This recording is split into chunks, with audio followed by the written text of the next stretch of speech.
বন্ধুরা, একদিন বিল্লুর মা-বাবা তাকে বাড়িতে একা রেখে শপিংয়ের জন্য গাড়ি নিয়ে বেরিয়ে যান। ছোট্ট বিল্লু বাড়িতে ঘোরাফেরা করতে করতে একটা ম্যাচবক্স খুঁজে পায়। ছোটদের স্বভাবসিদ্ধ কৌতূহলবশত সে ম্যাচবক্স নিয়ে খেলতে শুরু করে। খেলতে খেলতে হঠাৎ করে একটি তিলি জ্বলে ওঠে, আর সেখান থেকে পুরো ঘরে আগুন ধরে যায়।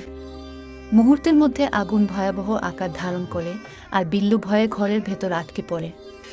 এদিকে তার মা-বাবার কাছে খবর পৌঁছায়। খবর পেয়েই তারা তৎক্ষণাৎ বাড়ি ফিরে আসেন।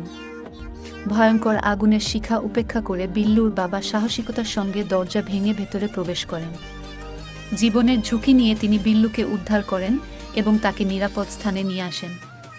এই ঘটনা থেকে আমাদের শিক্ষা নেওয়া উচিত যে কখনোই শিশুদের বাড়িতে একা রেখে যাওয়া উচিত নয় এবং আগুনের মতো বিপজ্জনক জিনিসের নাগাল থেকে তাদের দূরে রাখতে হবে। সতর্ক থাকুন, নিরাপদ থাকুন। আর হ্যাঁ, ভিডিওটি ভালো লাগলে লাইক দিন।